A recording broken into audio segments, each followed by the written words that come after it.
la révolte en Égypte, Larijani réagit.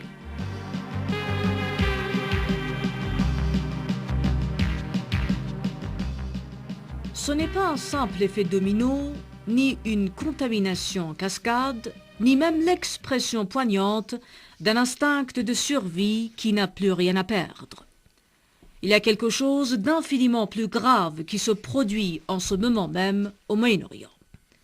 Quelque chose qui, de Tunis au Caire, en passant par Alger, Sanaa, Amman et pourquoi pas Tripoli, fait tomber des Bastilles, transcender des peuples, les extirper de cette espèce d'atavique et avilissante torpeur dans laquelle les avaient plongés des décennies de mépris de soi, de défaitisme, d'attrait ravageur envers l'Occident.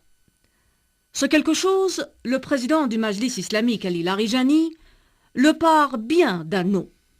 Un nom qui, loin d'être tiré d'un dictionnaire botanique, se réfère plus logiquement à une inexorable réalité, celle de toute une région qui, après moult louvoiements, en vient à renouer avec ses racines identitaires et surtout religieuses, y voyant le seul rempart capable de résister à l'invasion d'un Occident de moins en moins tolérant, de plus en plus pilleur et dominateur. Dans ce retour salvateur à la source, la Tunisie a donné le là. Reste l'Égypte, la fabuleuse et mirifique Égypte, que tout, absolument tout, destiné à devenir la capitaine du navire arabe, à prendre le gouvernail d'un réel mouvement régional à vocation antisioniste, mais qui n'est plus aujourd'hui qu'un radeau gémissant, faute d'un dirigeant intègre, qui soit plus qu'un vulgaire pantin à la solde des Occidentaux.